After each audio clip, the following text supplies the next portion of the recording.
함께 만드는 언론 미디어 협동조합.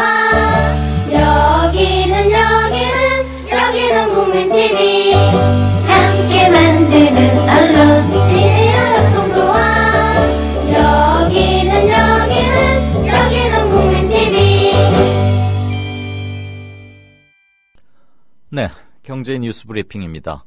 약 50일 전까지는 해오름 자산 투자의 오진근 대표가 맡아주셨는데 재개 후에는 제가 한 분을 섭외했습니다. 경제뉴스 동네에서는 경제부 기자 동네에서는 아주 스마트하고 여러모로 빼어나다고 칭찬이 자자한 분인데요. 2대12의 성문제 기자가 앞으로 당분간 이 코너를 맡아주시겠습니다. 제 생각에는 당분간이 아니라 조금 더 길게 갔으면 싶은데 성 기자 형편이 어떨지 모르겠습니다. 자, 2대12 성문제 기자 안녕하세요. 네, 안녕하십니까? 네, 제 말 잘 들리십니까? 네, 잘 들립니다. 역시 소문대로 아주 발음도 정확하시고 좋습니다. 우리 청취자분들께 짧게 인사 한마디 하실까요?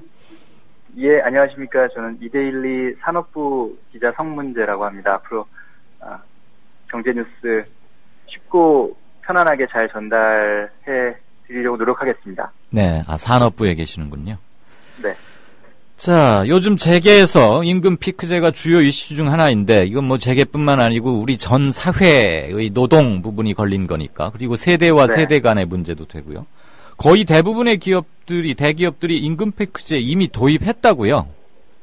네, 전국경제인연합회가 리서치앤리서치에 의뢰해서 올해 신규 채용 계획을 조사한 결과 네. 대기업 10곳 중 8곳이 임금 피크제를 이미 시행하고 있거나 혹은 도입할 계획인 것으로 조사됐습니다. 임금 피크제는 쉽게 말해서 정년을 늘려주는 대신에 특정 시점 이후부터 연봉을 깎아나가는 제도인데요. 네. 이번 조사에 응한 204개 기업 가운데 31.4%는 임금 피크제를 이미 도입을 했고요.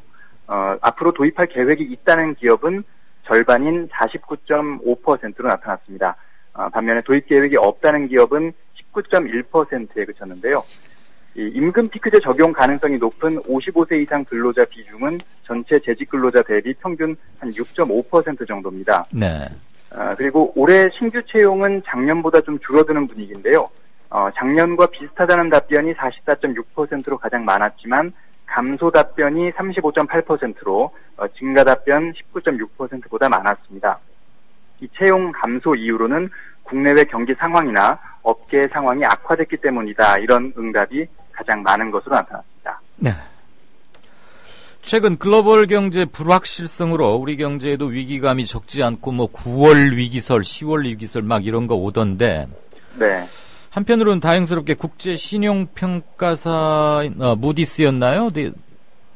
우리 한국 신용 등급 아까 오후에 속보 뜨는 거 보니까 상향 조정했더군요.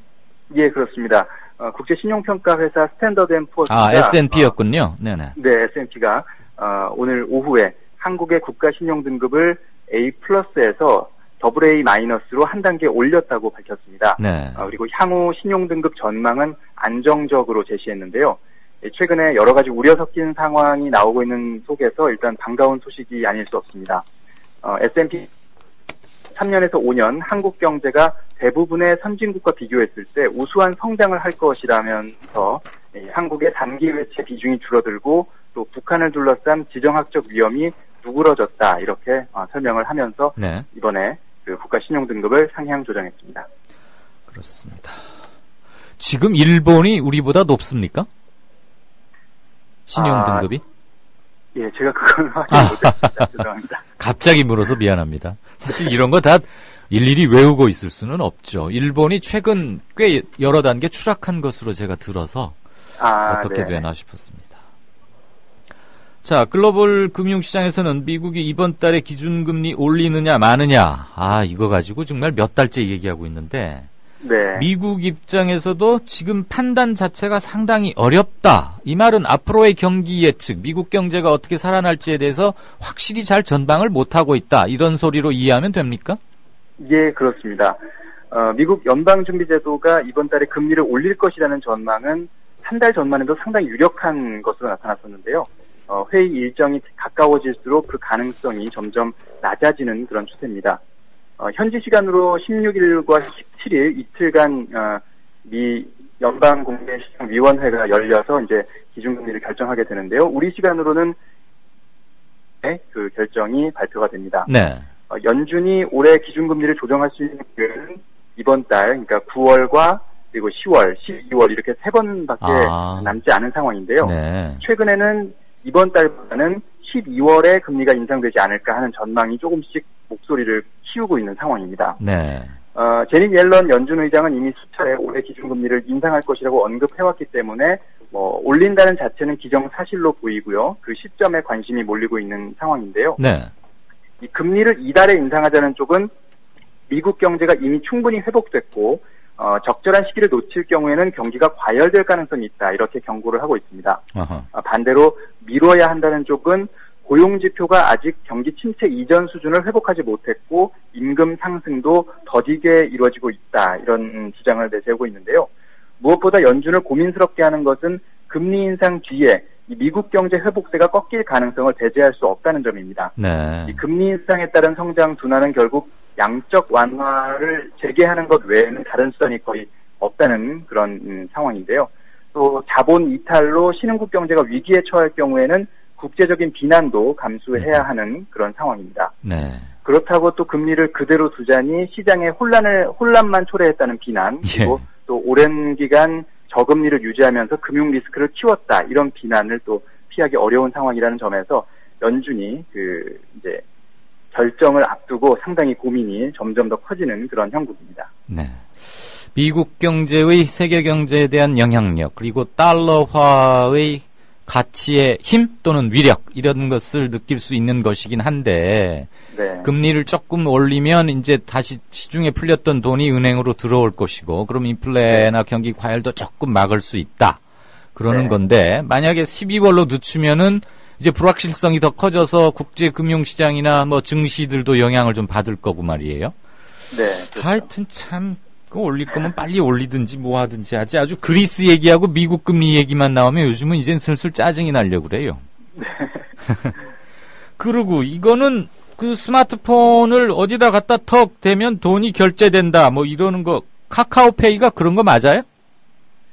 카카오페이는 그거랑 조금 다르고요. 그건 아니에요? 무슨 광고 핸드폰을 보니까 갖다 대면은 결제가 되는 것은 이제 최근에 나온 삼성페이가 그런 기능을 갖추고 있고요. 그런데 이 카카오페이는 그거와는 좀 다르지만 아무튼 이제 간편 그 스마트폰을 통한 간편 결제 방식인 것 같은데. 그렇죠. 저희가 이제 흔히 쓰는 카카오톡이라는 그 SNS 메신저를 이용해서 이제 간편하게 결제를 할 수 있는 그런 방식입니다. 네, 이게 출시된 지 1년이 됐다는데 그동안 성과가 집계된 게 있습니까? 네. 카카오페이 출시 1년 만에 그 가입자 수가 500만 명에 달했는데요. 네. 그 가입자의 99%가 실제로 카드를 등록했고 결제 건수도 1000만 건을 기록했다고 합니다. 이용자를 연령과 성별로 구분해 보니까 20대 여성들이 가장 많이 사용을 한 것으로 나타났고요. 물론 이제 스마트폰을 통한 결제이기 때문에 주로 소액 결제가 많았지만 최고 결제 금액, 한 번에 최고로 많은 결제 금액을 기록한 사람이 757만 원을 결제했다고 합니다. 이건 이제 비행기 티켓을 카카오페이로 결제한 것으로 나타났는데요. 이 의미가 있어 보이는 것은 이제 가입 고객 수 500만 명이라는 숫자입니다. 이 500만 명이라는 숫자는 현재 국내 간편 결제 서비스 중에 가장 많은 이용자 숫자이고요. 네. 또 국내 신용카드 이용자의 20%에 육박하는 수치라는 점에서 의미가 있어 보입니다. 다음 카카오 측은 그동안 서비스의 사용성과 편의성을 키워온 결과라면서 앞으로 1년 동안 카카오페이를 조금 더 실생활에 유용하게 사용할 수 있는 종합 결제 플랫폼으로 진화시켜 나갈 것이다 이렇게 강조를 했습니다. 네. 예를 들어서 공과금 납부, 또 자동 결제 같은 새로운 서비스가 카카오페이를 통해서 또 제공이 될 것으로 예상이 되고 있습니다. 성 기자, 뭐 하나 궁금해서 갑자기 든 궁금함인데 물어봐도 돼요? 제가 워낙 알고 있는 걸지 모르겠네요. 제가 워낙 컴맹이고 모바일맹이라. 네. 그럼 다음 카카오는 어디서 수수료 또는 수입을 올립니까? 이 카카오페이 사업을 하면서? 이제 해당 상품을 파는 또 실제 그 업체가 있지 않겠습니까? 네네네. 그 업체의 일부 그 수수료를 가져가는 거죠. 그러니까 우리가 신용카드를 사용하면 예를 들어 10,000원짜리를 결제하면 그 중에 몇 %를 그 신용카드사에서 가져가는 것과 마찬가지로 그렇죠. 예, 그런 식의 그 음흠. 수수료를 가져가는 네. 구조라고 알고 있습니다. 카카오톡이라는 자기들의 마당에서 펼쳐진 전에서 이루어진 거래니까 자리세조로 얼마를 받는 모양이군요. 예, 그렇죠. 예, 아무튼 20대 젊은 여성들의 활용도가 높았다. 얼리 네. 어댑터는 20대 여성이라는 생각이 듭니다. 네, 오늘은 여기까지 듣는 것으로 하겠습니다. 첫날 첫 시간 아주 깔끔하게 리포트 해주셔서 대단히 고맙습니다. 예, 감사합니다. 네, 경제뉴스 브리핑 지금까지 이데일리의 성문재 기자였습니다. 국민라디오 팟캐스트 응원하는 가장 쉬운 방법 아시나요? 다운로드하기, 별점 주기, 댓글 달기, 구독하기. 국민라디오 팟캐스트 널리 알리는 가장 쉬운 방법. 다운로드하기, 별점 주기, 댓글 달기, 구독하기.